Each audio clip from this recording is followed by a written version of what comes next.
Cabinet बैठक शुरू होते ही पूर्व मंत्री दिवंगत दिवाकर भट्ट को श्रद्धांजलि दी गई।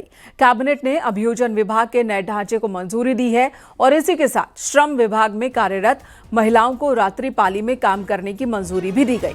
रात 9 बजे से सुबह 6 बजे तक कार्य करने की मंजूरी दी गई है और इसके लिए महिला कर्मचारियों को लिखित में सहमति देनी होगी। वहीं मानव वन्य जीव संघर्ष में मृतक परिजनों को अब 10 लाख रुपए की मुआवजा दी जाएगी। घायलों के पूरे इलाज का खर्च राज्य सरकार ही उठाएगी।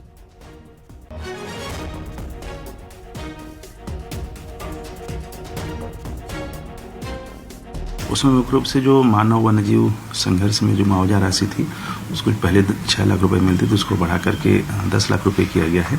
जो नई श्रम संहिता कानून है उसको भी राज्य में लागू करने के लिए सहमति दी गई है। साथ ही साथ शिक्षा विभाग से संबंधित मामले जो थे न्यायालय में विचार माननीय न्यायालय ने जो भी आदेश दिए थे उनके संबंध में पुनः परीक्षण करने के निर्देश दिए गए। देहरादून से बड़ी खबर, उपनल कर्मचारियों का धरना अब समाप्त हो चुका है। मंगलवार को सीएम से मुलाकात के बाद उपनल कर्मचारियों ने धरना खत्म किया। बताया जा रहा है कि मुख्यमंत्री से बातचीत के दौरान समान कार्य समान वेतन पर सहमति बनी है।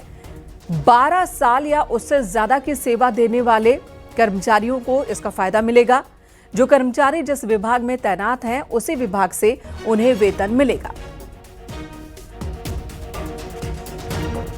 उनके साथ हमारी अच्छी बातचीत हुई और सब लोगों ने आपस में बैठ के एक रास्ता निकाला है। हम उसको आगे भी बढ़ाएंगे। उपनल कर्मचारी भी हमारे राज्य के अंग हैं, बहुत सारी विभागों में अपनी सेवाएं देते हैं, तो निश्चित रूप से उनको भी राज्य की सेवाओं का लाभ मिलना चाहिए। देहरादून में संविधान दिवस के मौके पर आयोजित कार्यक्रम में सीएम पुष्कर सिंह धामी शामिल हुए और इस दौरान मुख्यमंत्री ने पुलिस और आमजन को संविधान की शपथ दिलाई। सीएम धामी ने कहा कि सरकार नागरिक अधिकारों की रक्षा और न्याय प्रणाली को और अधिक सुलभ और मजबूत बनाने के लिए लगातार काम कर रही है। मुख्यमंत्री ने सभी को संविधान की भावना के अनुरूप कर्तव्यों का पालन करने का संकल्प दिलाया।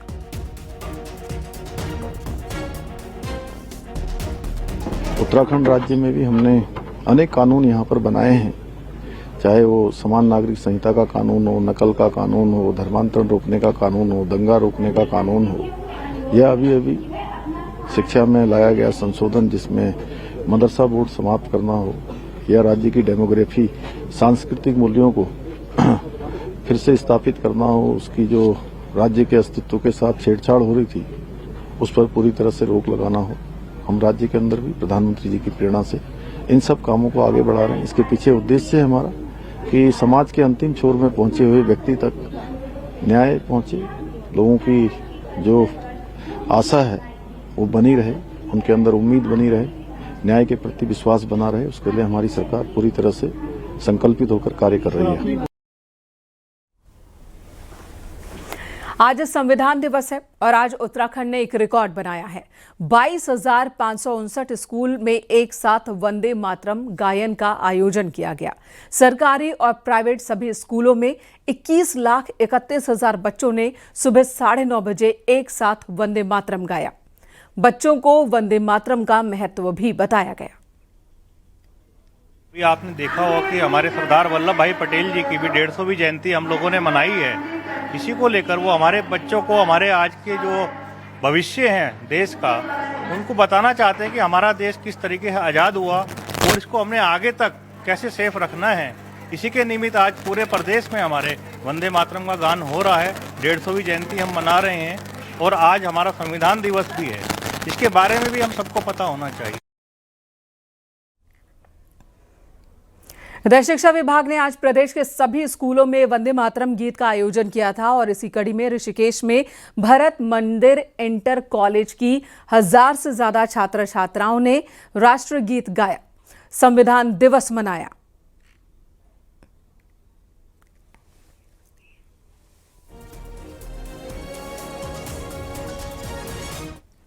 उधर बीजेपी प्रदेश अध्यक्ष महेंद्र भट्ट भी देहरादून के एक निजी स्कूल में वंदे मातरम गायन के दौरान मौजूद थे। प्रदेश में प्राइवेट स्कूलों में आज वंदे मातरम का आयोजन किया गया था।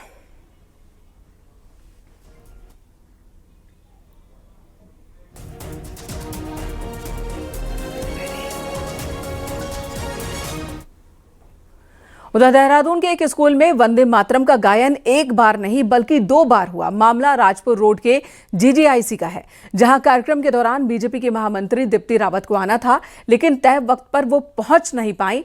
लेकिन वक्त निर्धारित था सुबह 9:30 बजे का, तो उस वक्त बच्चों ने राष्ट्रीय गीत गाया और 15 मिनट की देरी से पहुंची दीप्ति रावत, तो दोबारा वंदे मातरम गायन हुआ।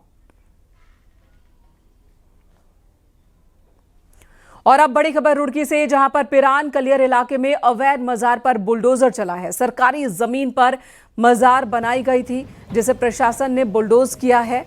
इस दौरान ज्वाइंट मजिस्ट्रेट, सीओ समेत भारी संख्या में पुलिस फोर्स की तैनाती थी।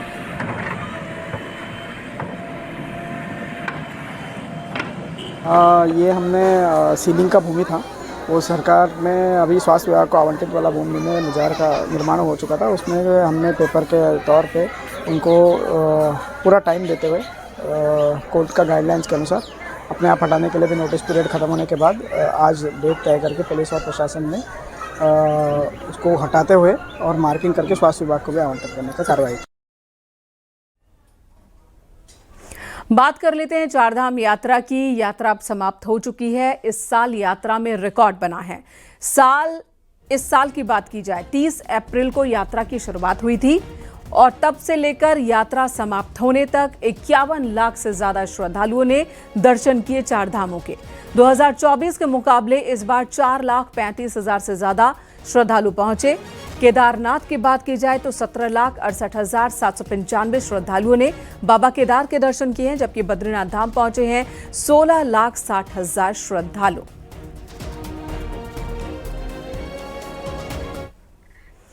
कुमाऊं मंडल के आईजी रिद्धिमा अग्रवाल के निर्देश पर यूपी उत्तराखंड बॉर्डर पर पुलिस ने सख्ती शुरू कर दी है। यहां अभियान चलाया जा रहा है। उधम सिंह नगर जिले की रुद्रपुर और ट्रांजिट कैंप थाना पुलिस ने रुद्रपुर डिग्री कॉलेज के पास बॉर्डर पर बैरियर लगाकर यूपी से आने वाले हर वाहन की चेकिंग की। इस दौरान पुलिस काली फिल्म वाली गाड़ियों, हूटर वाली गाड़ियों के खिलाफ ताबड़तोड़ कार्रवाई करती दिखी, उन्हें सीज भी किया। पुलिस द्वारा शुरू की गई इस कार्रवाई के साथ ही कार पर काली फिल्म और हूटर लगाकर चलने वालों में हड़कंप मच गया है। आज रुद्रपुर रामपुर बॉर्डर यूपी में हमारी चेकिंग चल रही है।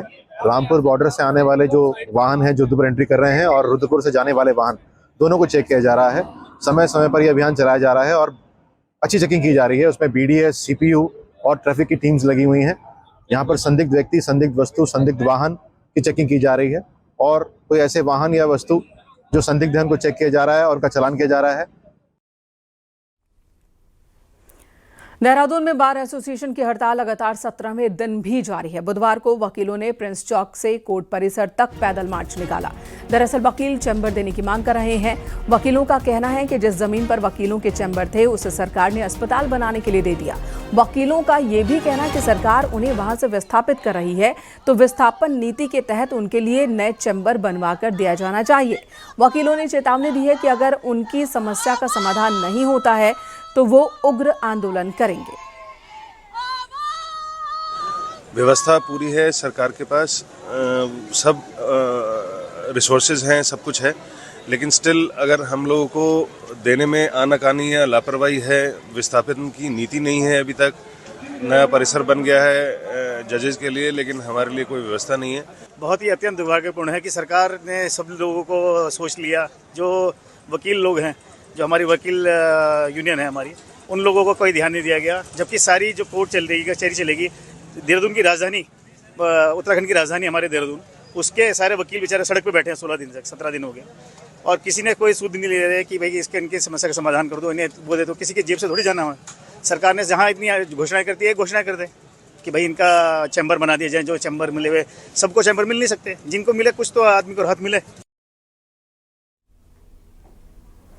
उधर उत्तरकाशी में भटवाड़ी के मनेरी गांव के आसपास लगातार भालू दिख रहे हैं, जिसकी वजह से गांव वाले डरे हुए हैं। ताजा तस्वीरें गांव के पास पेड़ पर चढ़े भालू की सामने आई है, जिसमें 2 भालू नजर आ रहे हैं। गांव वालों की माने तो 3 भालू गांव के आसपास लगातार देखे जाते हैं। वन विभाग से इन्हें पकड़ने की मांग की गई है।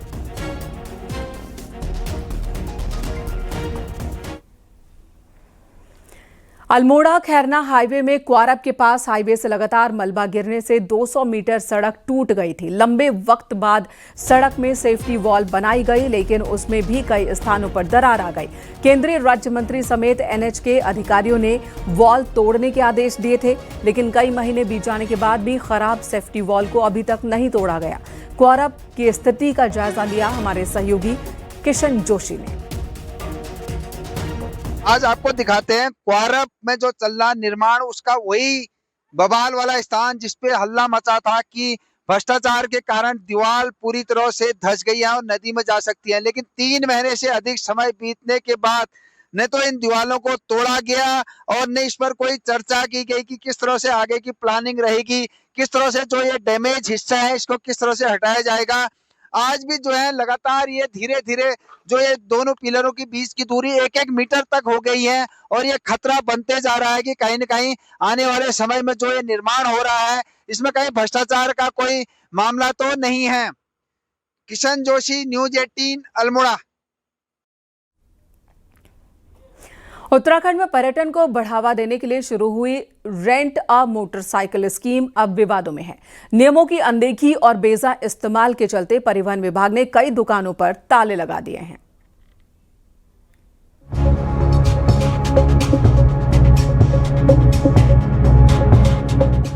सरकार ने रोजगार बढ़ाने और पर्यटन को बढ़ावा देने के लिए रेंट अ मोटरसाइकिल स्कीम शुरू की थी। इस स्कीम के तहत अगर किसी के पास 5 कमर्शियल दोपहिया वाहन हो तो वो किराए पर बाइक देने का बिजनेस शुरू कर सकता है। ऋषिकेश, नैनीताल और मसूरी जैसे टूरिस्ट स्पॉट पर इसकी सफलता को देखते हुए इसे पूरे प्रदेश में लागू किया गया। लेकिन जांच में सामने आया कि इस स्कीम का बेजा इस्तेमाल हो रहा है। कई लोगों ने अपनी प्राइवेट गाड़ियों को भी रेंट पर देना शुरू कर दिया। इतना ही नहीं, बिना ड्राइविंग लाइसेंस के भी गाड़ियां किराए पर दी गईं। देहरादून के आईएसबीटी, रिस्पना और रेलवे स्टेशन जैसे कई स्पॉट पर बिना लाइसेंस के बाइक ऑन रेंट का धंधा चल रहा था।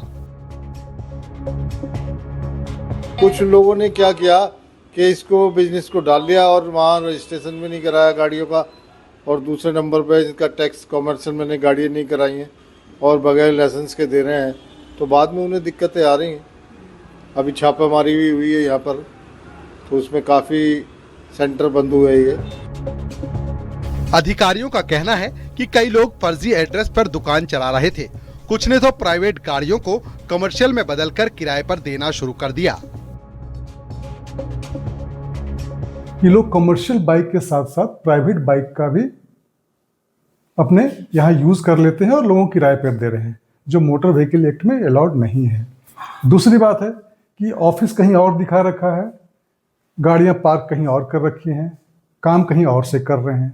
यह समस्या है। परिवहन विभाग का मानना है कि नियमों की अनदेखी सड़क हादसों और ट्रैफिक जाम की बड़ी वजह बन रही है। ऐसे में नियम तोड़ने वालों के लाइसेंस रद्द करने की तैयारी है। न्यूज 18 के लिए देहरादून से भारती सकलानी उनियाल की रिपोर्ट।